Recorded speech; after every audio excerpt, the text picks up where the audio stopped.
الله أكبر الله أكبر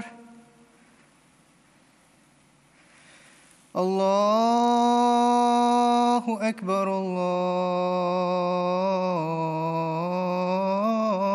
الله أكبر أشهد أن لا إله إلا الله أشهد أن لا إله إلا الله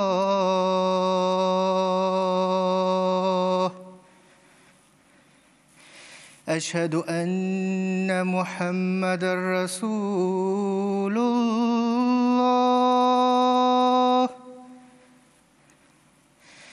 أشهد أن محمدًا رسول الله حي على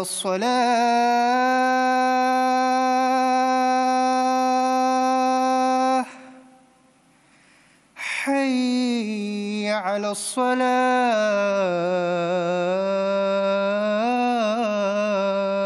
الصلاة حي على الفلاح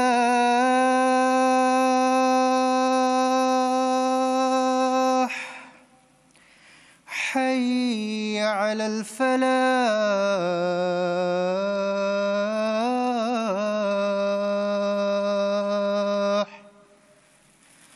الله أكبر الله أكبر لا إله إلا الله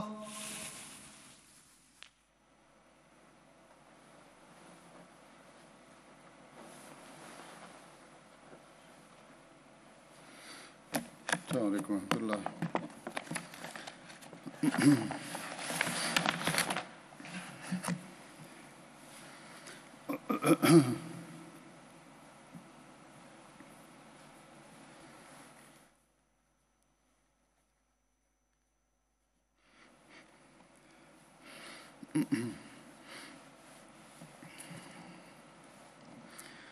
أشهد أن لا إله إلا الله وحده لا شريك له وأشهد أن محمدًا عبده ورسوله أما بعد فأعوذ بالله من الشيطان الرجيم بسم الله الرحمن الرحيم الحمد لله رب العالمين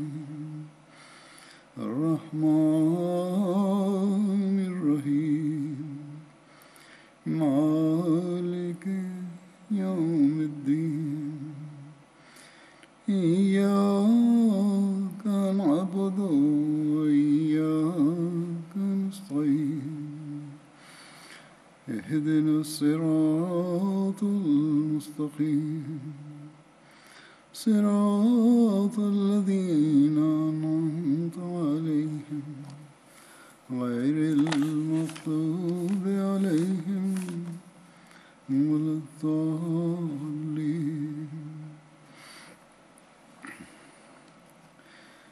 आज बदरी साहबा में से हज़रत मुआज़ আজ बिन हारिस বদরি সাহাবীদের মধ্য হতে আমি হযরত মুআজ বিন হারেস রাদিয়াল্লাহু তাআলা আনহু এর স্মৃতিচারণ করব। হযরত মুআজ রাদিয়াল্লাহু তাআলা আনহু আনসারদের খাজরাজ গোত্রের শাখা বনু মালিক বিন নজ্জারের সদস্য ছিলেন। হযরত মুআজ রাদিয়াল্লাহু তাআলা আনহু এর পিতার নাম ছিল হারেস বিন রিফা এবং মায়ের নাম ছিল আফরা বিনতে উবাইদ। হযরত মুআওয়েজ এবং হযরত অফ তার ভাই ছিলেন। এই তিন ভাইয়ের সবাই নিজ পিতার পাশাপাশি মায়ের নামেও পরিচিত ছিলেন, আর এদের তিনজনকে বনু আফরাও বলা হতো। হজরত মুআজ এবং তার ভাই হজরত অফ এবং হজরত মুআওয়েজ বদরের যুদ্ধে অংশগ্রহণ করেছিলেন। হজরত অফ এবং হজরত মুআওয়েজ উভয়ই বদরের যুদ্ধে শাহাদাত বরণ করেন, কিন্তু হজরত মুআজ রাদিয়াল্লাহু তাআলা আনহু পরবর্তী সকল যুদ্ধে মহানবী সাল্লাল্লাহু আলাইহি ওয়াসাল্লামের সহযোদ্ধা ছিলেন। এক রওয়ায়েত অনুযায়ী হজরত মুআজ বিন হারেস এবং হজরত রাফে বিন মালিক জুরখি রাদিয়াল্লাহু তাআলা আনহু সেই প্রাথমিক আনসারদের অন্যতম যারা মহানবীর প্রতি মক্কায় ঈমান এনেছিলেন। হজরত মুআজ সেই ৮ আনসার সদস্যের একজন ছিলেন যারা আকাবার প্রথম বয়াতে মহানবী সাল্লাল্লাহু আলাইহি ওয়াসাল্লামের প্রতি মক্কায় ঈমান আনয়ন করেছিলেন। একইভাবে হজরত মুআজ রাদিয়াল্লাহু তাআলা আনহু আকাবার দ্বিতীয় বয়াতেও উপস্থিত ছিলেন। হজরত মামার বিন হারেস যখন মক্কা থেকে হিজরত করে মদিনায় পৌঁছেন, তখন মহানবী সাল্লাল্লাহু আলাইহি ওয়াসাল্লাম তার এবং হজরত মুআজ বিন হারেসের মাঝে ভ্রাতৃত্ব বন্ধন স্থাপন করে দেন। আবু জাহলের হত্যার বিস্তারিত বিবরণ যদিও বিগত বছরের খুতবায় তুলে ধরা হয়েছে, কিন্তু এখানেও বর্ণনা করা আবশ্যক, তাই বর্ণনা করছি। এখানে হজরত মুআজ রাদিয়াল্লাহু তাআলা আনহু এর সাথে উক্ত ঘটনার সম্পর্ক রয়েছে। এগুলো বুখারীর রওয়ায়েত যা আমি উপস্থাপন করব। এই রওয়ায়েতের সার সংক্ষেপ বর্ণনা করা সম্ভব নয়, বুখারীর পূর্ণ রওয়ায়েতই পড়তে হবে। সালে বিন ইব্রাহিম তার দাদা হজরত আব্দুর রহমান বিন আওফ রাদিয়াল্লাহু তাআলা আনহু থেকে বর্ণনা করেছেন। তিনি বলেন, আমি বদরের যুদ্ধে সারিতে দণ্ডায়মান ছিলাম। আমি আমার ডানে ও বামে তাকাই, হঠাৎ দেখি দুপাশে কম বয়সী 2 আনসারি বালক দাঁড়িয়ে আছে। আমার বাসনা হলো যে হায়, যদি আমি এমন 2 যোদ্ধার মাঝে থাকতাম যারা এদের চেয়ে বেশি বয়স্ক ও অধিক বলিষ্ঠ হতো। ইত্যবসরে তাদের একজন আমার গায়ে হাত চেপে জিজ্ঞেস করলো, চাচা, আপনি কি আবু জাহলকে চেনেন? আমি বললাম, হ্যাঁ ভাতিজা। তা জেনে তোমার কি কাজ? সে বলল, আমাকে বলা হয়েছে সে রাসূলুল্লাহ সাল্লাল্লাহু আলাইহি ওয়াসাল্লামকে গালিগালাজ করে, আর সেই সত্তার কসম যার হাতে আমার প্রাণ, আমি যদি তাকে একবার দেখতে পাই তাহলে আমাদের দুজনের মধ্যে যার মৃত্যু প্রথমে নির্ধারিত সে মৃত্যুবরণ না করা পর্যন্ত আমার চোখ তার চোখ থেকে সরবে না। হযরত আব্দুর রহমান বিন আওফ রাদিয়াল্লাহু তাআলা আনহু বলেন, আমি এ কথা শুনে খুবই আশ্চর্যান্বিত হই। এরপর অপরজন আমার গায়ে হাত চেপে একইভাবে প্রশ্ন করলো। কিছুক্ষণ যেতে না যেতে আমি আবু জাহলকে দেখলাম, সে তার লোকদেরকে প্রদক্ষিণ করছে। আমি বললাম, দেখো, ওই হলো তোমাদের উদ্দিষ্ট ব্যক্তি যার সম্পর্কে তোমরা আমাকে জিজ্ঞেস করেছিলে। এ কথা শোনা মাত্রই তারা দুজন ক্ষিপ্রতার সাথে নিজ নিজ তরবারি নিয়ে তার দিকে ছুটে যায় এবং আঘাত করতে করতে তাকে প্রাণেই মেরে ফেলে। এরপর তারা ফিরে এসে মহানবী সাল্লাল্লাহু আলাইহি ওয়াসাল্লামকে অবহিত করেন। তিনি সাল্লাল্লাহু আলাইহি ওয়াসাল্লাম জিজ্ঞেস করেন, তোমাদের মাঝ থেকে কে তাকে হত্যা করেছে? উভয়ে বলে, আমি তাকে হত্যা করেছি। তিনি সাল্লাল্লাহু আলাইহি ওয়াসাল্লাম জিজ্ঞেস করলেন, তোমরা কি তোমাদের তরবারি মুছে পরিষ্কার করে ফেলেছ? তারা বলল, না। তিনি সাল্লাল্লাহু আলাইহি ওয়াসাল্লাম তরবারি দুটি দেখে বললেন, তোমরা উভয়েই তাকে হত্যা করেছ। এরপর বলেন, তার সম্পদ মুআজ বিন আমর বিন জামুহ রাদিয়াল্লাহু তাআলা আনহু পাবে।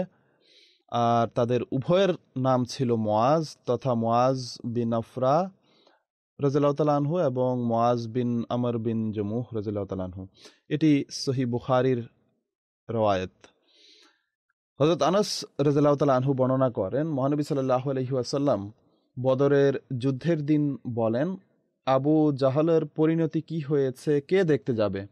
হযরত ইবনে মাসউদ রাদিয়াল্লাহু তাআলা আনহু যান এবং গিয়ে দেখেন যে তাকে আফরার 2 পুত্র হযরত মুআজ এবং হযরত মুআওয়েজ রাদিয়াল্লাহু তাআলা আনহুমা তরবারি দ্বারা এত বেশি আঘাত করেছে যে সে মৃত্যুর দ্বার প্রান্তে রয়েছে। হযরত ইবনে মাসউদ রাদিয়াল্লাহু তাআলা আনহু জিজ্ঞেস করেন যে তুমি কি আবু জাহল? হযরত ইবনে মাসউদ রাদিয়াল্লাহু তাআলা আনহু বলেন আমি আবু জাহলের দাড়ি ধরি। তখন আবু জাহল বলে আমার চেয়ে বড় কোনো ব্যক্তিকে কি তোমরা হত্যা করেছো? অথবা সে বলে তার চেয়ে মহান কোনো ব্যক্তি আছে কি যাকে তার জাতি হত্যা করেছে? আহমদ বিন ইউনুস তার রওয়ায়াতে বলেছেন যে হযরত আব্দুল্লাহ বিন মাসউদ রাদিয়াল্লাহু তাআলা আনহু তাকে এভাবে বলেছেন যে তুমি কি আবু জাহল? এটিও বুখারীর হাদিস।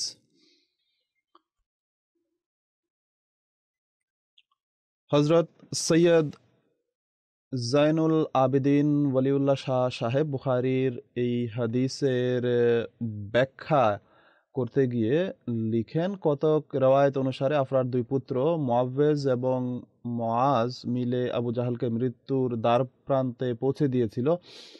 এরপর তার মুন্ডু দেহ থেকে বিচ্ছিন্ন করেছিলেন হযরত আব্দুল্লাহ বিন মাসউদ রাদিয়াল্লাহু তাআলা আনহু। বুখারী কিতাবুল মাগাজিতে উক্ত ঘটনার উল্লেখ রয়েছে। আল্লামা ইবনে হাজার আসকালানি এই সম্ভাবনার কথা উল্লেখ করেন যে সম্ভবত মুআজ বিন আমর এবং মুআজ বিন আফরা আর পর মুআওয়াজ বিন আফরাও তার উপর আঘাত হেনে থাকবেন।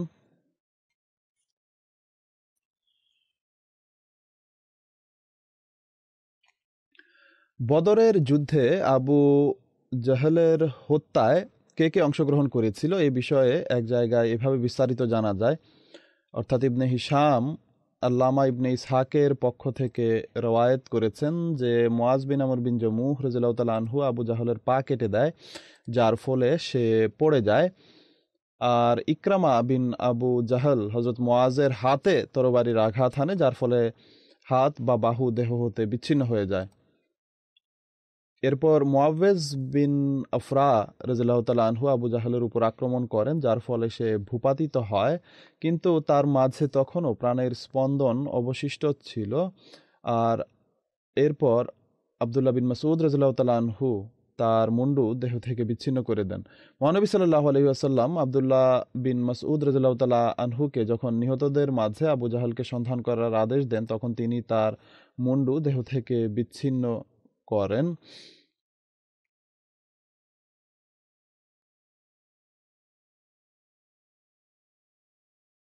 সহিহ মুসলিমের হাদিস অনুযায়ী আফরার দুই পুত্র আবু জাহলের উপর আক্রমণ করেছিলেন আর সেই হামলার ফলে সে প্রাণ হারায়। একইভাবে বুখারীতে আবু জাহলের হত্যার পরিচ্ছেদেও এমনটি উল্লেখ রয়েছে। ইমাম কুরতুবীর মতে এটি ভুল ধারণা যে আফরার দুই পুত্রই আবু জাহলকে হত্যা করেছিল।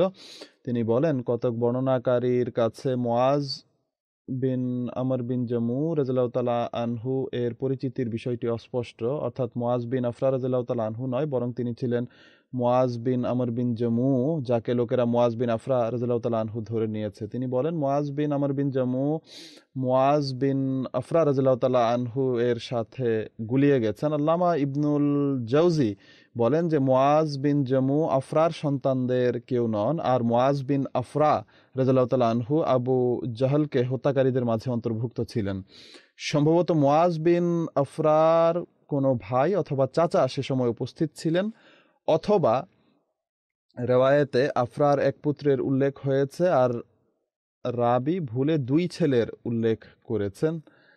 যা হোক, আবু উমর বলেন এই হাদিসের চেয়ে হযরত আনাস বিন মালিক রাদিয়াল্লাহু তাআলা আনহু এর হাদিস অধিকতর সঠিক, যেখানে উল্লেখ করা হয়েছে যে ইবনে আফরা আবু জাহলকে হত্যা করেছিলেন, অর্থাৎ আফরা এর এক পুত্র ছিল।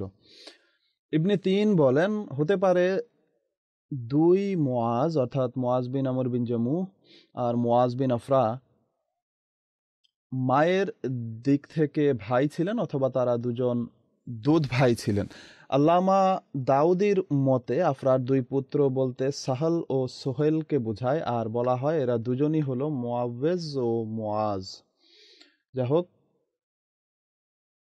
কোন কোন রেওয়ায়েত অনুসারে তিনজন হত্যা করেছে আর কোন কোনটিতে রয়েছে দুইজন, আর এতে মুআজ বিন হারিসেরও উল্লেখ পাওয়া যায়।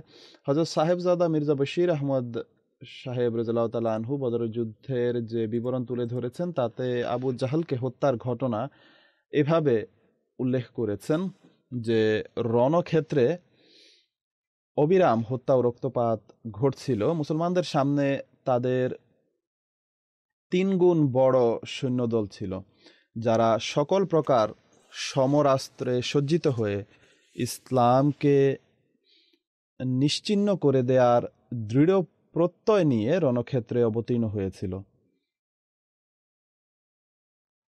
পক্ষান্তরে নিরীহ মুসলমানরা সংখ্যায় কম, সাজ সরঞ্জামে কম, দারিদ্রতা ও দেশ বিতাড়িত হওয়ার দুঃখে জর্জরিত, আর বাহ্যিক উপায় উপকরণের দৃষ্টিকোণ থেকে মক্কাবাসীদের সামনে কয়েক মিনিটের শিকার ছিল মাত্র। কিন্তু এক খোদা ও রসুলের ভালোবাসা তাদেরকে পাগলপারা বানিয়ে রেখেছিল। জীবন্ত ঈমান, যা অপেক্ষা অধিক শক্তিশালী আর কোনো জিনিস নেই, তা তাদের মাঝে এক অলৌকিক শক্তি সঞ্চার করে রেখেছিল। তারা তখন যুদ্ধক্ষেত্রে ধর্মসেবার এমন দৃষ্টান্ত উপস্থাপন করছিলেন যার তুলনা খুঁজে পাওয়া ভার। প্রত্যেকেই প্রতিযোগিতামূলকভাবে খোদার পথে জীবন উৎসর্গের জন্য উদ্গ্রীব ছিল। হামজা, আলী এবং জুবায়ের রাদিয়াল্লাহু তাআলা আনহুম শত্রুদের সারিগুলোকে ছিন্ন ভিন্ন করে দিয়েছিলেন। আনসারদের নিষ্ঠার আতিশয্য এমন ছিল যে হযরত আব্দুর রহমান বিন আওফ রাদিয়াল্লাহু তাআলা আনহু বলেন, যখন যুদ্ধ আরম্ভ হয়ে যায় তখন আমি আমার ডানে বামে তাকিয়ে দেখি আনসারদের 2 অল্প বয়সী যুবক আমার 2 পাশে দাঁড়িয়ে আছে। তাদেরকে দেখে আমার কিছুটা মনোবল হারিয়ে যায়, কেননা এ ধরনের যুদ্ধে অনেকটা অবলম্বন হয়ে থাকে ডান বামের সাথী, আর সেই ব্যক্তি ভালোভাবে যুদ্ধ করতে পারে যার 2 পার্শ্ব নিরাপদ থাকে। কিন্তু আব্দুর রহমান রাদিয়াল্লাহু তাআলা আনহু বলেন, আমি এ চিন্তায় মগ্ন ছিলাম, এরই মধ্যে এই ছেলেদের একজন চুপিসারে আমাকে জিজ্ঞেস করে, চাচা? তাকে দেখে মনে হচ্ছিল সে যেন অপরের কাছ থেকে নিজের কথা গোপন করতে চায়, অর্থাৎ অপরজনকে জানতে দিতে চায় না যে সে কি বলছে। সে জিজ্ঞেস করে, চাচা, সেই আবু জাহেল কোথায় যে মক্কাতে মহানবী সাল্লাল্লাহু আলাইহি ওয়াসাল্লামকে কষ্ট দিত? খোদার সাথে আমি এ অঙ্গীকার করেছি যে আমি তাকে হত্যা করব বা হত্যা চেষ্টায় নিজেই নিহত হব। আব্দুর রহমান বিন আওফ রাদিয়াল্লাহু তাআলা আনহু বলেন, তাকে উত্তর দেওয়ার পূর্বেই অপর দিক থেকে অপরজনও চুপিসারে আমাকে একই প্রশ্ন করে। আমি তাদের এই সৎসাহস দেখে বিস্মিত হয়ে যাই, কেননা আবু জাহল সেনাপতি তুল্য ছিল আর তার চতুর্দিকে অভিজ্ঞ যোদ্ধারা সমবেত ছিল। আমি হাতের ইশারায় বলি যে ওই হলো আবু জাহল। আব্দুর রহমান বলেন, আমি এই ইশারা করতেই সেই 2 যুবক বাজ পাখির ন্যায় ঝাঁপিয়ে শত্রু সারি বিদীর্ণ করে চোখের পলকে সেখানে পৌঁছে যায় আর এত তড়িৎ গতিতে হামলা করে যে আবু জাহল ও তার সাথীরা সম্বিত হারিয়ে বসে। আবু জাহল মাটিতে লুটিয়ে পড়ে। ইকরামা বিন আবু জাহলও তার পিতার সাথেই ছিল। সে তার পিতাকে বাঁচাতে না পারলেও পিছন থেকে মুআজের উপর এমনভাবে আক্রমণ করে যে তার বাম হাত দেহ বিচ্ছিন্ন হয়ে ঝুলতে থাকে। মুআজ ইকরামাকে ধাওয়া করেন, কিন্তু সে নিরাপদে পশ্চাৎপসরণ করে। যেহেতু কাটা হাত নিয়ে যুদ্ধ করতে সমস্যা হচ্ছিল, তাই মুআজ সেটিকে সজোরে টান দিয়ে নিজের দেহ থেকে সম্পূর্ণ পৃথক করে দেন আর পুনরায় যুদ্ধ আরম্ভ করে দেন। হযরত খলিফাতুল মসিহ সানি রাদিয়াল্লাহু তাআলা আনহু এই ঘটনাটি এভাবে বর্ণনা করেন যে আবু জাহল, যার জন্মের পর কয়েক সপ্তাহব্যাপী উট জবাই করে মানুষের মাঝে মাংস বিলি করা হয়েছিল, যার জন্মে ঢোলের আওয়াজে মক্কার আকাশ বাতাস মুখরিত হয়ে উঠেছিল, এমনভাবে ঢাকঢোল পিটানো হয় আর বাদ্যযন্ত্র বাজানো হয় যে মক্কার আকাশ বাতাসও গুঞ্জরিত হয়।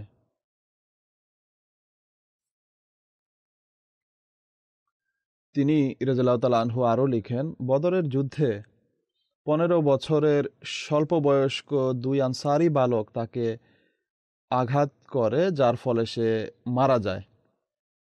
হযরত আব্দুল্লাহ বিন মাসউদ রাদিয়াল্লাহু তাআলা আনহু বলেন, যুদ্ধের পর সবাই যখন ফিরে যাচ্ছিল তখন আমি আহতদের দেখতে যুদ্ধের ময়দানে গেলাম।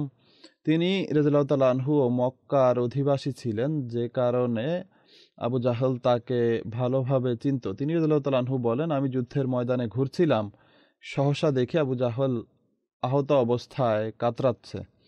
আমি যখন তার কাছে গেলাম তখন সে আমাকে বলল, আমি বাঁচবো বলে মনে হচ্ছে না, ব্যথা অনেক বেড়ে গেছে। তুমিও যেহেতু মক্কার অধিবাসী, তাই আমার ইচ্ছা হলো তুমি আমাকে মেরে ফেলো যাতে আমার কষ্ট দূর হয়। কিন্তু তুমি জানো যে আমি আরবের নেতা, আর আরবের রীতি হলো নেতাদের ঘাড় লম্বা রেখে কাটা হয় এবং এটি প্রমাণ বহন করে যে নিহত ব্যক্তি নেতা ছিল। আমার ইচ্ছা তুমি লম্বা করে আমার ঘাড় কাটবে। হযরত আব্দুল্লাহ বিন মাসউদ রাদিয়াল্লাহু তাআলা আনহু বলেন, আমি তার ঘাড় চিবুকের একেবারে নিচে কাটলাম এবং বললাম, তোমার এই শেষ আক্ষেপটুকুও পূর্ণ করা হবে না। পরিণতি দেখলে বোঝা যায় আবু জাহল,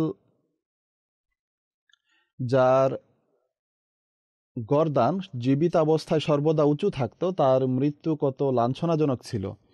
অর্থাৎ সেই ঘাড় মৃত্যুর সময় চিবুক বরাবর কেটে ফেলা হয় আর শেষ আক্ষেপটুকুও তার পূর্ণ হয়নি। হযরত রুবাই বিনতে মুআওয়িজ থেকে বর্ণিত, আমার চাচা হযরত মুআজ বিন আফরা রাদিয়াল্লাহু তাআলা আনহু আমাকে কিছু তাজা খেজুর সহ মহানবী সাল্লাল্লাহু আলাইহি ওয়াসাল্লামের খিদমতে প্রেরণ করেন। তখন মহানবী সাল্লাল্লাহু আলাইহি ওয়াসাল্লাম আমাকে কিছু অলংকার প্রদান করেন, যা তাকে বাহরাইনের শাসক উপহার স্বরূপ প্রেরণ করেছিলেন। আরেকটি রওয়ায়েতে আছে, হযরত রুবাই বিনতে মুআওয়িজ রাদিয়াল্লাহু তাআলা আনহা থেকে বর্ণিত, আমার চাচা হযরত মুআজ রাদিয়াল্লাহু তাআলা আনহু আমার হাতে মহানবী সাল্লাল্লাহু আলাইহি ওয়াসাল্লামের সকাশে একটি উপহার প্রেরণ করেন। অতঃপর তিনি সাল্লাল্লাহু আলাইহি ওয়াসাল্লাম তাকে কিছু অলংকার উপহার দেন, যা বাহরাইনের শাসকের পক্ষ থেকে তিনি সাল্লাল্লাহু আলাইহি ওয়াসাল্লাম পেয়েছিলেন। আল্লামা ইবনে আসির লিখেন, ইসলামের বিস্তার লাভের পর মহানবী সাল্লাল্লাহু আলাইহি ওয়াসাল্লাম বাদশাগণের নামে পত্র লিখেছিলেন এবং তাদেরকে উপহার প্রেরণ করেছিলেন। তখন বাহরাইনের শাসক এবং অন্যান্য বাদশারাও মহানবী সাল্লাল্লাহু আলাইহি ওয়াসাল্লামের সকাশে পত্র লিখেন এবং নানাবিধ উপহার সামগ্রী প্রেরণ করেন। হযরত মুআজ বিন হারেস রাদিয়াল্লাহু তাআলা আনহু 4 বিয়ে করেছিলেন, যার বিস্তারিত বিবরণ এরূপ। প্রথম স্ত্রী হলেন হাবিবা বিনতে কায়েস, যার গর্ভে উবাইদুল্লাহ নামক এক পুত্রের জন্ম হয়। দ্বিতীয় স্ত্রী হলেন উম্মে হারেস বিনতে সবরা, যার গর্ভে হারেস অফ সালমা, উম্মে আবদুল্লাহ এবং রামলা জন্মগ্রহণ করেন।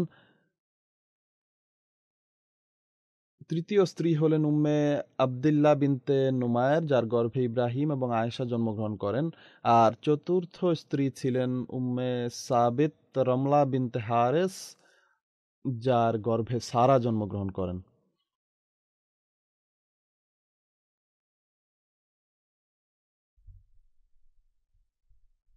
হযরত মুআজ রাদিয়াল্লাহু তাআলা আনহু এর মৃত্যু সম্বন্ধে আল্লামা ইবনে আসির তার পুস্তক উজদুল গাবাতে বিভিন্ন বক্তব্য লিপিবদ্ধ করেন। এক উক্তি অনুসারে হযরত মুআজ রাদিয়াল্লাহু তাআলা আনহু বদরের যুদ্ধে আহত হয়েছিলেন এবং মদিনায় ফিরে আসার পর সেই ক্ষতের কারণে মৃত্যুবরণ করেন। আরেকটি ভাষ্য অনুযায়ী তিনি হযরত উসমানের খিলাফতকাল পর্যন্ত জীবিত ছিলেন। অপর এক উক্তি অনুসারে তিনি হযরত আলীর খিলাফতকাল পর্যন্ত জীবিত ছিলেন। হযরত আলী এবং আমির মুয়াবিয়ার মধ্যে সংঘটিত সিফিনের যুদ্ধে তার মৃত্যু হয়।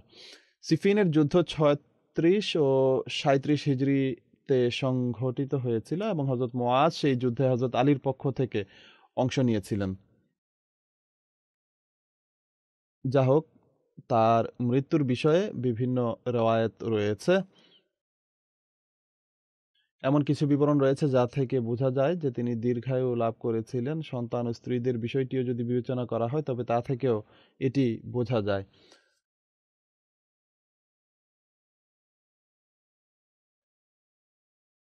এই সাহাবীর স্মৃতিচারণের পর এখন আমি মোকাররম মুন্সি ফিরোজদ্দিন সাহেবের পুত্র মোকাররম রানা নঈমউদ্দিন সাহেবের স্মৃতিচারণ করব, যিনি গত 19 এপ্রিল 2020 তারিখে পরলোক গমন করেন। ইন্না লিল্লাহি ওয়া ইন্না ইলাইহি রাজিউন। তিনি দীর্ঘদিন যাবত অসুস্থ ছিলেন, বিভিন্ন জটিলতা নিয়ে বেশ কয়েকবার হাসপাতালে গিয়েছিলেন, আর প্রতিবারই ডাক্তার বলতেন এটি তার অন্তিম সময়। এরপর আল্লাহ তাআলা কৃপা করতেন, তিনি সুস্থ হয়ে ফিরে আসতেন। যখনই সুস্থ হতেন চলাফেরা করতে পারতেন, আর এখানে মসজিদেও আসা যাওয়া শুরু করে দিতেন। যা হোক, সর্বশেষ এই অসুস্থতা তার জন্য প্রাণঘাতী সাব্যস্ত হয় এবং তিনি মৃত্যুবরণ করেন। কাগজপত্র অনুযায়ী রানা সাহেবের জন্ম 1934 সালে হয়। অপরাপর রেওয়ায়েত অনুসারে 1930 বা 32 সালে। যা হোক, নথিপত্র অনুযায়ী যেহেতু জন্ম 34 সালে, সেই হিসাবে তার বয়স হয়েছিল 86 বছর। তার বংশে আহমদিয়াতের সূচনা হয়েছিল তার শ্রদ্ধেয় পিতা ফিরোজদ্দিন সাহেবের মাধ্যমে, যিনি 1906 সালে পত্রযোগে হজরত মসিহ মাউদ আলাইহিস সালামের হাতে বয়াত গ্রহণ করেছিলেন। পরবর্তীতে দেশ বিভাগের পর, অর্থাৎ যখন ভারত ও পাকিস্তান পৃথক হয়ে যায়, তখন এই পরিবার পাকিস্তানে স্থানান্তরিত হয়। প্রথমে তারা লাহোরেই ছিলেন, পরবর্তীতে 1948 সালে রানা সাহেব রাবওয়ায় চলে আসেন। এরপর তিনি নিজেকে ফুরকান ব্যাটালিয়নের জন্য উৎসর্গ করেন। পরবর্তীতে হজরত খলিফাতুল মসিহ সানি রাদিয়াল্লাহু তাআলা আনহু রানা সাহেবকে মিরপুর খাসের কাছে অবস্থিত জমি জমার দেখাশোনার জন্য প্রেরণ করেন। সেখানে তিনি কয়েক বছর অবস্থানও করেন। তিনি অনেক আগেই ওসিয়ত ব্যবস্থাপনায় অংশগ্রহণ করেন। 1951 সালে তিনি ওসিয়ত করেছিলেন। তার সহধর্মিণীর নাম ছিল সারা পারভিন, যিনি হজরত মসিহ মাউদ আলাইহিস সালামের সাহাবী চৌধুরী দৌলত খান সাহেবের পৌত্রী ছিলেন। তার সম্পর্কে দাপ্তরিক রেকর্ড অনুসারে, অর্থাৎ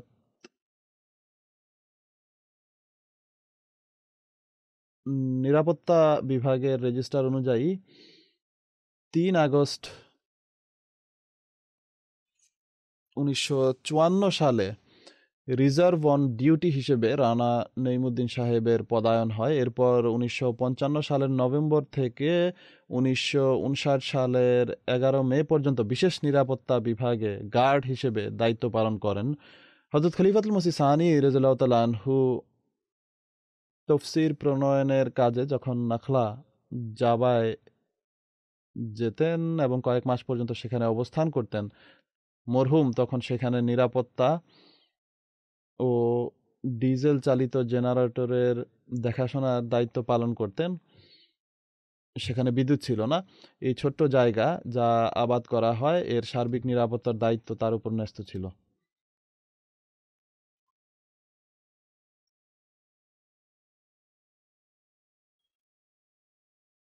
ওসিয়ত দপ্তরের রেকর্ড অনুযায়ী 1978 সালে বিশেষ নিরাপত্তা বিভাগ থেকে অবসরপ্রাপ্ত হন। এরপর শাহিওয়াল জেলার হড়প্পায় চলে যান ও পরবর্তীতে শাহিওয়াল মসজিদের খাদেম হিসেবে কাজ করেন। সেখানে থাকাকালীন 1984 সালের অক্টোবর মাসে শাহিওয়ালের আহমদিয়া মসজিদে বিরুদ্ধবাদীরা আক্রমণ করে। সেখানে তিনি নিরাপত্তার দায়িত্বে ন্যস্ত ছিলেন। সেখানে যখন বিরোধীরা আক্রমণ করে এবং তিনি এর পাল্টা জবাব দেন, তখন রানা নঈমউদ্দিন সাহেব সহ মোট 11 জনের বিরুদ্ধে মামলা হয়। এভাবে রানা সাহেবের 1984 সালের 26 অক্টোবর থেকে 1994 সালের মার্চ মাস পর্যন্ত আল্লাহর পথে বন্দী দশায় জীবন কাটানোর সৌভাগ্য লাভ হয়। পুলিশ হামলাকারীদের বিরুদ্ধে ব্যবস্থা নেওয়ার পরিবর্তে আমাদের জামাতের 11 জন সদস্যের বিরুদ্ধে মামলা দায়ের করে এবং তাদের শাস্তি হয়।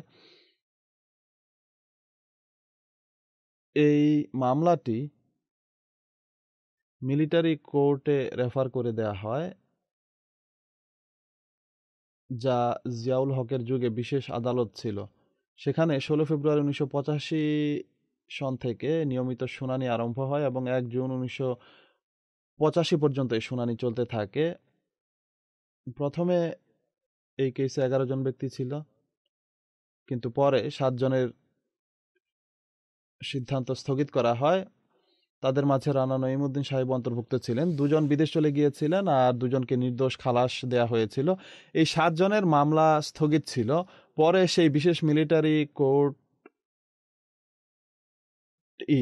মুরব্বী সিলসিলা ইলিয়াস মনির সাহেব এবং রানা নঈমুদ্দিন সাহেবকে মৃত্যুদণ্ড প্রদান করে। অভিযুক্ত বাকি 5 জনের প্রত্যেককে 25 বছরের কারাদণ্ড প্রদান করা হয়। যা হোক, কোর্টের এই রায়ের বিরুদ্ধে আপিল করা হয় আর এরপর লাহোর হাইকোর্ট মার্চ 1994 সনে তাদের মুক্তির আদেশ দেয় এবং কাগজপত্র প্রস্তুতি সম্পন্ন হবার পর 19 মার্চ 1994 সনে তারা মুক্তি লাভ করেন। এভাবে আমাদের কারাবন্দীগণ আল্লাহর পথে 9.5 বছর বন্দি দশায় জীবন কাটানোর সৌভাগ্য লাভ করেন।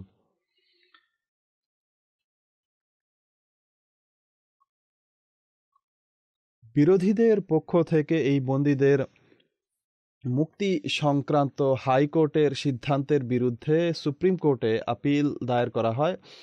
মে 2013 সন থেকে সেটির শুনানি আরম্ভ হয়। এ দুজন দেশের বাইরে থাকার কারণে কেসের কোনো অগ্রগতি হয়নি। এখন পর্যন্ত এই মামলা স্থগিত আছে। বন্দী অবস্থায় পুলিশের পক্ষ থেকে বিশেষভাবে দৈহিক নির্যাতন করা হয় এবং তার কাছ থেকে এ মর্মে বলপূর্বক বয়ান আদায়ের চেষ্টা করা হতো যে তুমি যেহেতু তোমাদের খলিফার বডিগার্ড ছিলে, তাই সে তোমাকে মুসলমানদেরকে এভাবে মারার জন্য পাঠিয়েছে। রানা নঈমুদ্দিন সাহেব এই মামলা হতে নির্দোষ খালাস পাওয়ার পর 1994 সনে লন্ডন স্থানান্তরিত হন আর এখানেও নিজ বয়সের নিরিখে নিরাপত্তা কর্মী হিসেবে সাধ্যাতীতভাবে নিজ দায়িত্ব পালন করেন। 2010 সনে তার বড় মেয়ে মারা যায় আর এর কিছুদিন পরই তার স্ত্রীও প্রয়াত হন। এরপর তিনি আমার কাছে পাকিস্তানে যাওয়ার অনুমতি চান। পরিস্থিতি বাহ্যত কঠিন ছিল। যাই হোক, আমি তাকে বললাম গিয়ে দ্রুত ফিরে আসুন। তিনি কয়েকদিনের জন্য যান, এরপর ফিরে আসেন। মরহুম তার পেছনে এক পুত্র এবং 4 কন্যা সন্তান স্মৃতিচিহ্ন স্বরূপ রেখে গেছেন। তার পুত্র ওয়াকেফে জিন্দেগি রানা ওয়াসিম আহমদ সাহেব প্রাইভেট সেক্রেটারি ইউকে দপ্তরে কাজ করছেন আর 4 কন্যাও লন্ডনেই বসবাস করছে।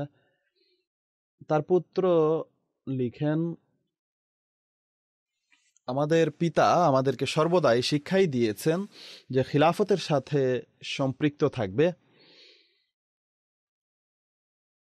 সবকিছু খিলাফতের সাথে সম্পৃক্ত। নিজেও খিলাফতের জন্য নিবেদিত প্রাণ ছিলেন আর বলতেন, আমি ডিউটি দিতে গিয়ে যখন যুগ খলিফাকে দেখি তখন যুবক হয়ে যাই। আমি যে বয়সে ডিউটিতে আসি ও সুস্বাস্থ্যের অধিকারী, এর পেছনেও রহস্য এটাই, অন্যথায় আমি তো খাটে পড়ে থাকতাম। তিনি সময়ানুবর্তী ছিলেন, সর্বদা ডিউটির জন্য 2-3 ঘন্টা পূর্বেই প্রস্তুতি নিয়ে রাখতেন। আমি যদি বলতাম আব্বু সময় তো অনেক রয়েছে, তখন তিনি বলতেন তাতে কি হয়েছে, ঘরে বসে কি করব। হিসাম নামের একজন ডাক্তার লিখেছেন, আমি তার নথিপত্র দেখেছি, তার ফাইল দেখেছি ও পড়েছি। আমি বিস্মিত হয়ে গেছি যে এই রোগে এ বয়সে মানুষ তো ঘরে বসে যায় অথবা কেয়ার হোমে চলে যায়, কিন্তু তিনি দিব্যি চলাফেরা করছেন। আর তিনি এই কথাই বলতেন যে আমার এখনো আশা এবং যুগ খলিফার সাথে থাকা এবং তার সাহচর্যে অবস্থান করাই আমার সুস্বাস্থ্যের বা চলাফেরার আসল রহস্য। তার পুত্র রানা সাহেব লিখেছেন, আমি প্রায়ই তাকে মালিশ করতাম। একদিন তার পা মালিশ করছিলাম, মালিশ করতে করতে তার হাঁটুর কাছে পৌঁছলে তিনি সামান্য আওয়াজ করেন। আমি জিজ্ঞেস করি কি হয়েছে, তিনি বলেন কিছু না। যাই হোক, আমি পিড়াপিড়ি শুরু করলে তিনি বলেন এগুলো জেলের প্রহারের ব্যথা। সর্বদা ধৈর্য সংযমের দৃষ্টান্ত দেখিয়েছেন। জেলে যখন অত্যাচার করা হয় তখন অত্যন্ত নির্দয়ভাবে মারা হয়ে থাকে, বিশেষ করে পাকিস্তানি জেলে। যা হোক, সবকিছু তিনি সেখানে সহ্য করেছেন, আর বাহিরে এসেও তার ধৈর্যের মান ছিল অনেক উঁচু। কখনো শরীর খারাপ হলে কাউকে কিছু বলতেন না, বরং অধিকাংশ সময় এটাই বলতেন যে আলহামদুলিল্লাহ আমি ভালো আছি। খিলাফতের প্রতি আনুগত্যের মান তার কেমন ছিল এ বিষয়ে তিনি বলেন, প্রায় সময় বিভিন্ন ঘটনা শোনাতে বলতাম। একবার আমি আমার পিতার কাছে বসেছিলাম, তিনি বলেন হযরত খলিফাতুল মসিহ সানি রাদিয়াল্লাহু তাআলা আনহু নাখলার জাবা গিয়েছিলেন, যেখানে তিনি তফসির লিখছিলেন। আমিও তার সাথে ছিলাম। আমি যেমনটি ইতিপূর্বে বলেছি যে তিনি সেখানে ছিলেন। তিনি বলছেন কোনো কারণে তিনি আমার প্রতি রাগান্বিত হন, অর্থাৎ হযরত খলিফাতুল মসিহ সানি রাদিয়াল্লাহু তাআলা আনহু রানা নঈমুদ্দিন সাহেবের প্রতি অসন্তুষ্ট হন আর আমাকে বলেন তুমি মসজিদে চলে যাও, সেখানে গিয়ে ইস্তেগফার করো। তিনি বলেন আমি মসজিদে চলে যাই। জাবেতে একটি ছোট্ট কাঁচা মসজিদ ও কাঁচা আঙিনা ছিল। আমি মসজিদের আঙিনায় বসে ইস্তেগফার করতে থাকি। পরক্ষণেই প্রবল ধূলিঝড় আসে ও বৃষ্টি শুরু হয়ে যায়, কিন্তু আমি আমার জায়গাতেই বসে ইস্তেগফার করছিলাম। যখন অনেক সময় অতিবাহিত হয়ে যায় আর মসজিদের যে ছাউনি ছিল তাও উড়ে যায়, তখন হযরত খলিফাতুল মসিহ সানি রাদিয়াল্লাহু তাআলা আনহু বলেন নাঈম কোথায় গেছে? কয়েকজন আমার খোঁজে মসজিদে আসে আর বলে যে তোমাকে হুজুর রাদিয়াল্লাহু তাআলা আনহু ডাকছেন। আমি যখন হুজুর অর্থাৎ খলিফাতুল মসিহ সানি রাদিয়াল্লাহু তাআলা আনহু এর সমীপে উপস্থিত হই, তখন তিনি রাদিয়াল্লাহু তাআলা আনহু বলেন আমি জানতাম যে তুমি সেখানেই বসে থাকবে, যাও তোমাকে আমি ক্ষমা করে দিলাম। পুনরায় তার পুত্র পিতার বরাতে লিখছেন যে যখন হযরত খলিফাতুল মসিহ সানি রাদিয়াল্লাহু তাআলা আনহু তাফসীর লেখা আরম্ভ করেন, তখন আমার পিতা হযরত খলিফাতুল মসিহ সানি রাদিয়াল্লাহু তাআলা আনহু এর খেদমতে সেবা করার সুযোগ পেয়েছেন। তিনি এর উল্লেখ করতেন এবং আনন্দের অভিব্যক্তি প্রকাশ করতেন। তার স্বভাব ছিল তিনি তার আনন্দের কথা সবার সাথে শেয়ার করতেন বা জানাতেন, কিন্তু তার দুঃখ কষ্ট কখনো কাউকে বলতেন না। তিনি তার আরও কিছু গুণাবলীর উল্লেখ করে লিখেন, তিনি অত্যন্ত স্নেহশীল পিতা ও প্রকৃত বন্ধু ছিলেন। রানা ওয়াসিম যখন জীবন উৎসর্গ করে, তিনি বলেন আমার ওয়াকফ গৃহীত হওয়ার পর একদিন তিনি আমাকে বলেন এটি অনেক বড় দায়িত্ব, সর্বদা তওবা ইস্তেগফারের রত থেকে ওয়াকফের দায়িত্ব পালন করবে। কেউ যদি কখনো কোনো কষ্টও দেয় চুপ থাকবে, কোনো ধরনের তর্কে জড়াবে না, সব বিষয় আল্লাহর উপর ছেড়ে দিবে, ধৈর্য ধারণ করবে, কখনোই ধৈর্য হারা হবে না। আল্লাহ তাআলা ধৈর্যশীলদের সাথে থাকেন। তিনি পরম বন্ধুর ন্যায় আমাকে উপদেশ দিতেন। তিনি আরো বলেন আমার স্ত্রী তথা রানা সাহেবের পুত্রবধূর সাথেও বন্ধুসুলভ আচরণ করতেন, বরং নিজ মেয়েদের চেয়েও উত্তম ব্যবহার করতেন। তিনি বলেন আমার পিতা আমাকে আরো একটি কথা বলেছেন, তা হলো রাবওয়ায় হযরত আম্মা জানের দ্বাররক্ষী হওয়ার সম্মানও তিনি লাভ করেছেন। তিনি নিজে ওসিয়ত করার পর তার অন্যান্য আত্মীয়দের ওসিয়ত করার জন্য নসিহত করতেন। চাঁদার বিষয়ে খুবই যত্নবান ছিলেন। প্রত্যেক মাসের প্রথম তারিখে চাঁদা আদায় করতেন আর এরপর অন্যান্য খরচ করতেন। তিনি সর্বদা গোপনে অনেক লোককে আর্থিক সাহায্য করতেন আর কখনো কারো কাছে এর উল্লেখ করতেন না। তার মেয়েরা লিখেছে যে খিলাফতের সাথে বাবার ঈর্ষণীয় সম্পর্ক ছিল। তার শিরা উপশিরায় খিলাফতের প্রতি ভালোবাসা ছিল। যখনই যুগ খলিফার কথা হতো তার চোখ অশ্রুসিক্ত হয়ে যেত।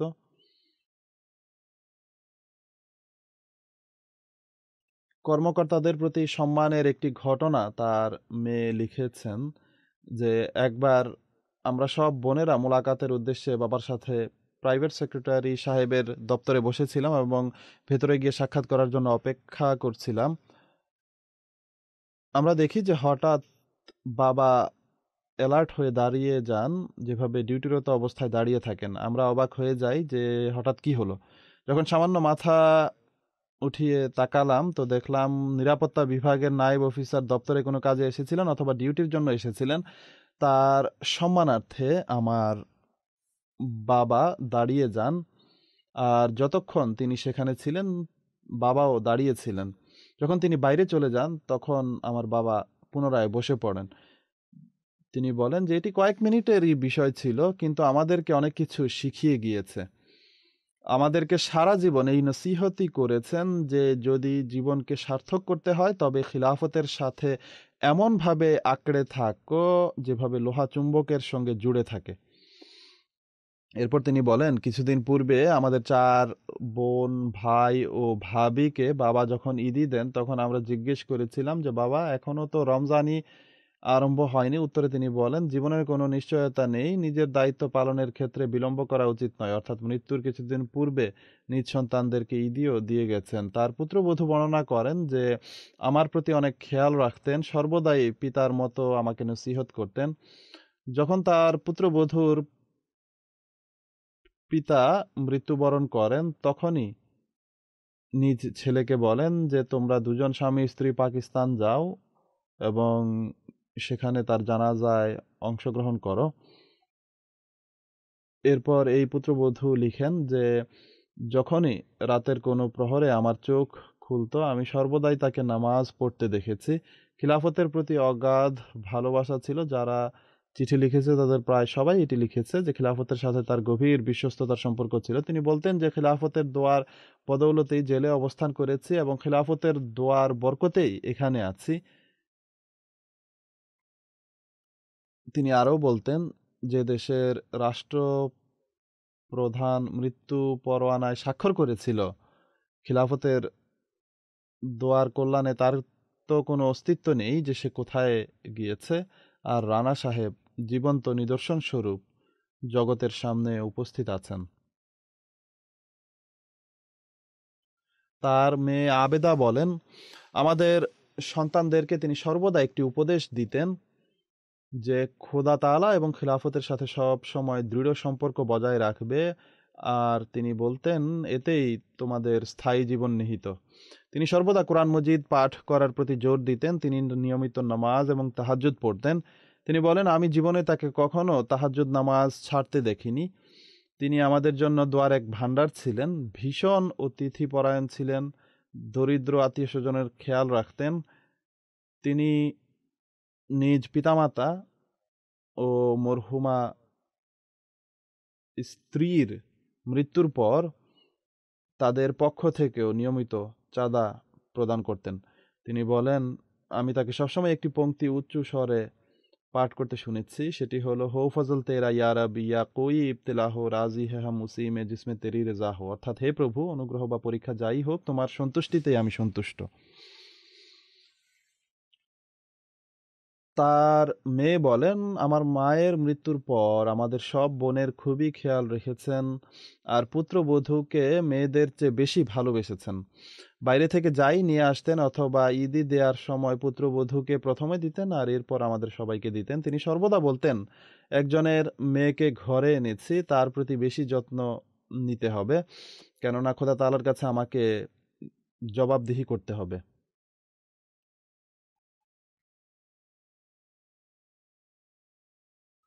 তারেক মেয়ে লিখেন, সত্যি পরীক্ষার যে দিনগুলো তিনি কারাগারে অতিবাহিত করেছেন তা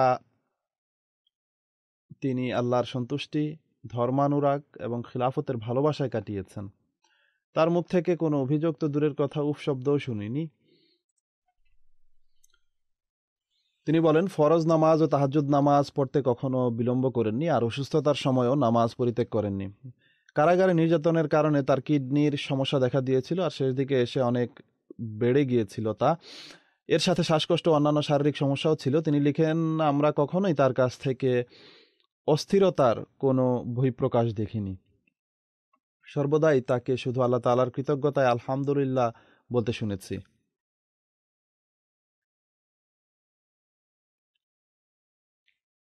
তার আরেক মেয়ে লেখেন, আমাদের ব্যাপারে তার ভাবনা দেখুন। তিনি বলতেন, আমার প্রায় 87-88 বছর বয়স হয়েছে, বলা যায় না কখন কি হয়। আমি যখন থাকবো না, অর্থাৎ আমি মারা গেলে আমার দেহ পাকিস্তানে নিয়ে যেও। সাথে এটাও মেয়েদেরকে বলেন যে তোমাদের পাকিস্তান যাবার টিকিটের টাকা আমি আলাদা করে রেখেছি। আমার জানাজা নিয়ে যাবার সময় যেন স্বামীর দিকে তাকিয়ে থাকতে না হয়। নিজের বাবার জানাজাতে নিজের বাবার টাকায় যাবে। এখন তো বর্তমান পরিস্থিতির কারণে তার মৃতদেহ সেখানে নেওয়া সম্ভব নয়। এখানে সাময়িকভাবে আমানত হিসেবে দাফন করা হয়েছে। পরে যখন সুযোগ ও সুবিধা হবে তার ইচ্ছা অনুযায়ী ইনশাআল্লাহ তার মরদেহ সেখানে পাঠানোর চেষ্টা করা হবে। রাবুয়ার তাহের হার্ট ফাউন্ডেশনে তার ভাগ্নে রানা শবীর সাহেব আছেন। তিনি লিখেন, তিনি যখন কারাবাসে ছিলেন তখন তার সাথে আমার বেশ কয়েকবার সাক্ষাতের সুযোগ হয়েছে। যখনই কোনো সামগ্রী কারাগারে তার কাছে পৌঁছানোর জন্য যেতাম তখন অনেক দুশ্চিন্তা আমাদের হতো, কিন্তু তিনি প্রায়ই আমাকে ধৈর্য ও দোয়া করার জন্য বলতেন। তিনি অত্যন্ত উচ্চমার্গের বুজুর্গ ও ধৈর্যশীল ব্যক্তি ছিলেন। একইভাবে তার ভাতিজি লিখেন, 1980 পর্যন্ত কাসরে খিলাফতে ছিলেন। আমরা যখন জলসায় যেতাম আর কখনো কখনো দু একটি আহমদি পরিবারও সাথে থাকতো, অর্থাৎ জলসায় আত্মীয় স্বজন ও মেহমানরা যোগ দিত, তখন আমাদের ফুফা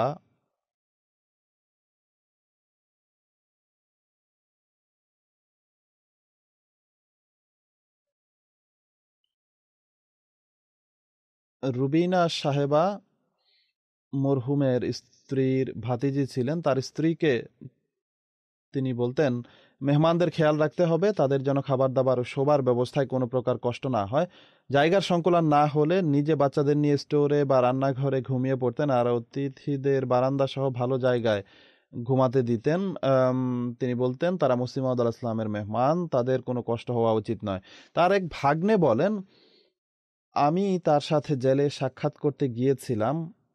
যখন তাকে খবরাখবর জিজ্ঞেস করি এবং ঘটনা সম্পর্কে জানতে চাই, তখন অত্যন্ত উদ্দীপ্ত উত্তেজিত কণ্ঠে বলেন, ভাগ্নে, সর্বদা কলেমার সুরক্ষা করতে হবে। যদি তোমার প্রাণও চলে যায়, কোনো ভ্রুক্ষেপ করো না। এই ভাগ্নে বলেন, আমার মনে হলো এ কথাগুলো কোনো মানুষের নয়, বরং ফেরেশতার আওয়াজ ছিল। তিনি অত্যন্ত সাহসী, বীর, কলেমার সুরক্ষাকারী এবং খিলাফতের প্রেমিক, নির্ভীক এক আহমদি মুসলমান ছিলেন। এরপর তিনি বলেন, বেলজিয়াম থেকে যখন লন্ডন স্থানান্তরিত হয়েছিলাম, তিনি বলেন, যেহেতু খিলাফতের কারণে এখানে এসেছো, তাই খিলাফতের সাথে সম্পৃক্ত হয়ে যাও। যুগ খলিফার প্রতিটি কথায় লাভবায়ক বলবে, নতুবা কোনো লাভ নেই। এরপর এটিও বলেছেন যে নিয়মিত নামাজ আদায় করবে এবং কোনো বিষয়ে বিচলিত না হয়ে সর্বদা আল্লাহ তাআলার সকাশে অবনত হবে। মিথ্যাবাদী ও কপটাচারীর প্রতি খুবই বীতশ্রদ্ধ ছিলেন। নিজ ডিউটি সম্পর্কে অনেক চিন্তিত থাকতেন। কখনো স্বাস্থ্য বেশি খারাপ হলে ঘরের সদস্যরা বলতো, আজকে বিশ্রাম নিন। তিনি বলতেন, না, আমি সুস্থ আছি, এগুলো আমার বোনাসের দিন, বৃদ্ধ বয়সে খেদমতের সুযোগ পাচ্ছি, তাই কাজে লাগাতে দাও। ইলিয়াস মুনির সাহেব জেলখানায় রানা সাহেবের সঙ্গী ছিলেন। তিনি লিখেন, রানা সাহেবের সাথে আমার জীবনের একটি সময় অতিবাহিত হয়েছে, আর এখন শেষ বিদায়ের সময়। তাকে দেখতেও পারছি না, তাই মন চরম অস্থির ও বিচলিত হয়ে আছে। রানা সাহেবের সাথে 10 বছর জেলখানায় অতিবাহিত হয়েছে। একদিনও আমি তাকে মনোবল হারাতে দেখিনি। এমনকি যখন সামরিক শাসকের পক্ষ থেকে তাকে অন্যায় ও পাশবিক মৃত্যু দণ্ডাদেশ শোনানো হয়, তখনও তিনি তা হাসি মুখে শুনেছেন এবং মেনে নিয়েছেন। তার পরিবার বেশ বড় ছিল এবং সব সন্তানই স্বল্প বয়স্ক ছিল। জীবন উপকরণেরও বিশেষ কোনো ব্যবস্থা ছিল না, কিন্তু আল্লাহর উপর ভরসা ছিল, ধর্মসেবার প্রেরণা ছিল আর জামাতের সম্মানের চিন্তা ছিল। কখনো উৎকণ্ঠিত হলে শুধু এতটুকুই বলতেন যে এদের ষড়যন্ত্র খুবই ভয়ানক, আল্লাহ তাআলাই আছেন যিনি এদের হাত থেকে নিরাপদ রাখবেন। এরপর আল্লাহ তাআলাও তার সব কাজ সমাধা করেছেন। বন্দী থাকাকালেই তার মেয়েদের বিয়ে হয়ে যায়। সংক্ষেপে ঘটনার উল্লেখ করে ইলিয়াস মুনির সাহেব লিখেন, দাঙ্গাবাজরা যখন মসজিদের উপর হামলা করে আর পবিত্র কলেমা এবং কোরআনের আয়াত ও হাদিসের অসম্মান করতে আরম্ভ করে, তিনি বলেন, সেই দৃশ্য আমি ভুলতে পারি না। যখন তাকে প্রথমবার বজ্রকণ্ঠে ধমক দিতে শুনেছিলাম, অর্থাৎ রানা সাহেব বলেছিলেন, তোমরা কলেমা মুছে ফেলার কে? তিনি বলেন, এর পূর্বে আমি তাকে, অর্থাৎ রানা সাহেবকে, কখনো উর্দু বলতে শুনিনি, কিন্তু সে সময় উর্দুতে কথা বলেন আর বজ্র কণ্ঠে বলেন এবং একাই 30-40 জন আক্রমণকারীকে প্রথমে মসজিদের কোনায় পালাতে ও এরপর সেখান থেকে পালিয়ে যেতে বাধ্য করেন। এরপর লিখেন, তিনি পরম বীরত্বের সাথে কেবল এই কাজই করেননি, বরং পুলিশ অফিসার যখন জিজ্ঞাসাবাদ করে যে গুলি কে ছুড়েছিল, তখন তিনি এক মুহূর্ত বিলম্ব না করে সামনে এগিয়ে বলেন, আমি করেছি। এরপর তার উপর বিভিন্ন কায়দায় নির্যাতন চালানো হয় এবং এই মর্মে জামাতের কর্মকর্তাদের নাম নিতে বাধ্য করার অপচেষ্টা করা হয় যে তাদের কথায় এ কাজ করেছে। কিন্তু বাহবা সেই বীর পুরুষের জন্য যিনি জামাতের ব্যবস্থাপনার উপর তিল পরিমাণও আঁচ আসতে দেননি। আর বাস্তবতাও তাই ছিল। জামাতের কর্মকর্তাদের এটি জানা ছিল না যে তার কাছে তার ব্যক্তিগত বন্দুক রয়েছে। এরপর আদালত, তাও আবার বিশেষ সামরিক আদালতের কোনো চাপের সামনে নতি স্বীকার করেননি। মৌখিক এবং লিখিতভাবে স্বচ্ছ বিবেক নিয়ে স্পষ্ট ভাষায় বিরত সাহসিকতার সাথে এই কথা স্বীকার করেন যে তিনি নিজেই গুলি ছুড়েছিলেন। আর তার এই বীরত্ব, সাহসিকতা এবং স্পষ্ট স্বীকারোক্তি এবং জামাতের সম্মান ও মর্যাদা রক্ষার প্রেরণার কারণেই অবশেষে আল্লাহ তাআলা তাকে সফল কাম করেন আর শেষ নিঃশ্বাস পর্যন্ত তিনি খিলাফতের সাথে থেকে সেবারও তৌফিক লাভ করেছেন।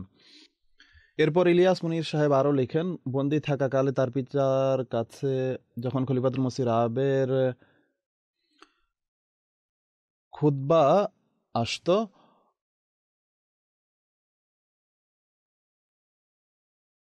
তখন এমটিএ প্রচলন হয়নি।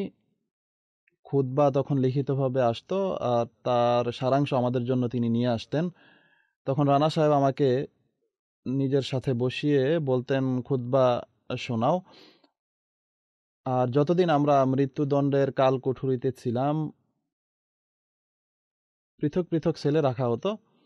আমাদের যখনই কিছুক্ষণের জন্য বাইরে যেতে দেওয়া হতো, উভয়কে একত্রিত করার জন্য সেল খোলা হতো। তখন সেই সময়টুকু শুধুমাত্র খুতবা শোনার জন্য উৎসর্গ করতেন আর যত্ন সহকারে পূর্ণ প্রস্তুতি নিয়ে খুতবা শুনতেন। এরপর বলেন, যেসব নামাজ বা জামাত পড়া সম্ভব হতো তার পুরো প্রস্তুতি ও সচেতনতার সাথে পড়তেন, বরং অনেক সময় জেলে থাকা অন্যান্য আহমদীদেরও ডেকে আনতেন। রমজানের যতটুকু সম্পর্ক, তিনি বলেন, মে, জুন ও জুলাই মাসের কঠিন সময়ের রোজা আমাদের জেলে থাকা কালে এসেছিল। আর মোহতরম রানা সাহেব নিজের বৃদ্ধ বয়স এবং জেলখানার বিভিন্ন কাঠিন্য সত্ত্বেও সব রোজা রাখতেন।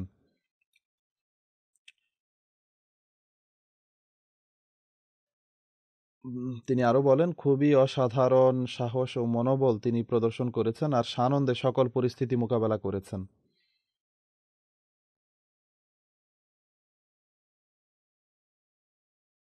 এমনকি তাকে যখন মৃত্যুদণ্ডাদেশ শোনানো হয়, তখনও তিনি পরম সাহসিকতার সাথে সময় অতিবাহিত করেছেন। আর তার বীরত্ব এমন ছিল যা আহমদীরাও অনুভব করেছে। তিনি বলেন, দেশের রাষ্ট্রপতি কর্তৃক স্বাক্ষরিত মৃত্যুদণ্ডাদেশ পাবার পর জেলের একজন ওয়ার্ডেন রানা নঈমুদ্দিন সাহেবের কাছে আসে এবং বলে, বুজুর্গ, দেখেন এই মির্জাইরা অর্থাৎ আহমদীরা বড়ই অদ্ভুত মানুষ। তারা মৃত্যুদণ্ডের তারিখ ক্ষণ অবগত হয়েছে এবং নিজেদের অন্তিম পরিণতির দ্বার প্রান্তে, কিন্তু তাদের চেহারায় কোনো ছাপ নেই, এতটুকু তারতম্য ঘটেনি আর সামান্য পরিমাণও ভেঙে পড়েনি। যা হোক, সে কথা দীর্ঘ করতে থাকে। রানা সাহেব বলেন, আমি বুঝতে পেরেছি যে সে জানে না আমি কে। অতএব সে যখন তার কথা শেষ করে, তখন রানা সাহেব জিজ্ঞেস করেন যে, তুমি আমার চেহারায় কোনো ছাপ দেখতে পেয়েছো কি? সে উত্তরে বলে যে না। তখন রানা সাহেবের এই কথায় সে কেঁপে ওঠে যে আমিও আহমদী এবং তাদেরই একজন।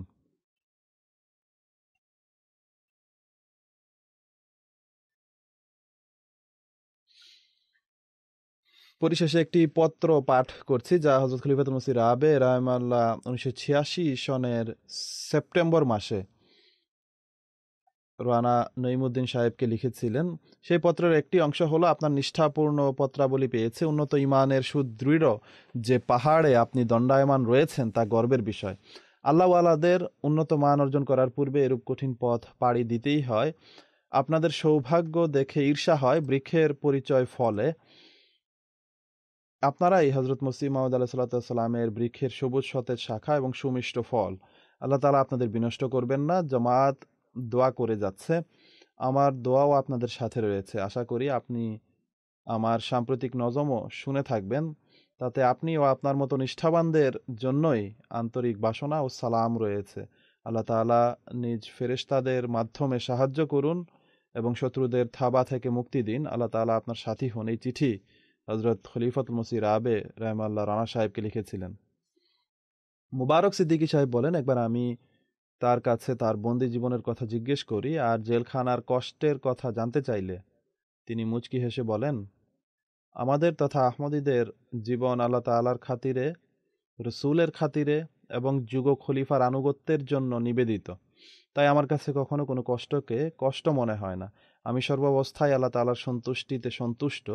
নিশ্চিতভাবে তিনি শেষ নিঃশ্বাস পর্যন্ত সর্বাবস্থায় আল্লাহ তাআলার সন্তুষ্টিতে সন্তুষ্ট ছিলেন। আমিও যখনই তার খবরাখবর জিজ্ঞেস করতাম তিনি আলহামদুলিল্লাহই বলতেন। হাসপাতাল থেকে ফিরে পরের দিনই চলে আসতেন আর বলতেন আমি পুরোপুরি সুস্থ। বরং একই সাথে আমাকেও দোয়া দিতেন।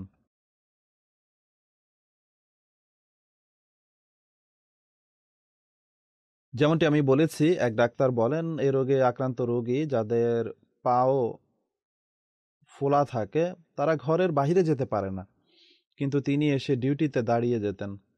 আর এতে ডাক্তাররা বড়ই আশ্চর্যান্বিত হতো।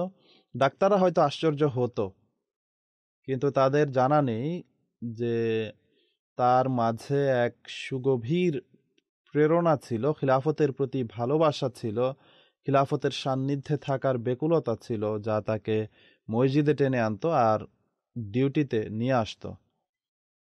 আমি তার চেহারায় সর্বদা পরম প্রশান্তি লক্ষ্য করেছি এবং খিলাফতের জন্য ভালোবাসা দেখতে পেয়েছি। আল্লাহ তাআলা তার সাথে পরকালেও স্নেহ ভালোবাসাপূর্ণ ব্যবহার করুন এবং নিজ প্রিয়দের মাঝে স্থান দিন। আমি তাকে শৈশব থেকে চিনি।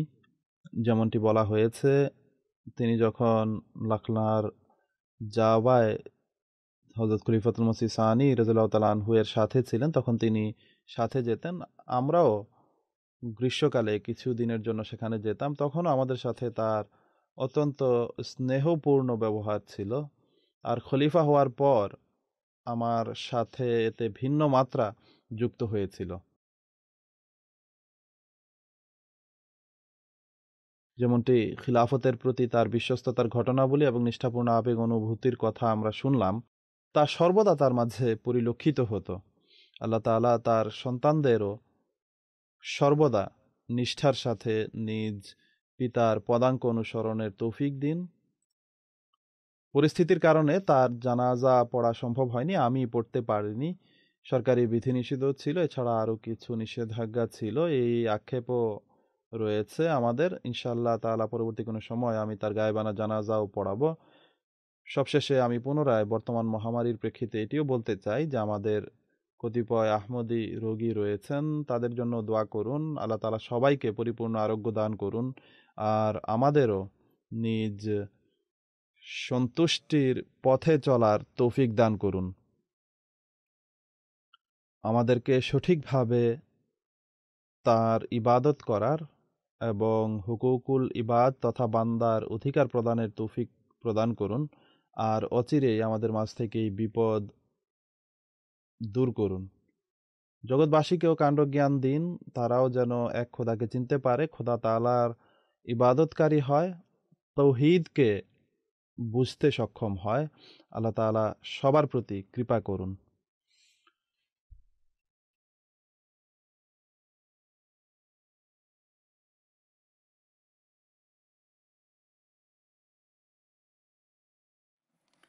Alhamdulillah, alhamdulillah, nahmaduhu wa nasta'inuhu. Alhamdulillah, nahmaduhu wa nasta'inuhu wa nastaghfiruhu. Wa nu'minu bihi wa natawakkalu alayhi. Wa na'udhu billahi min shururi anfusina wa min sayyiati a'malina.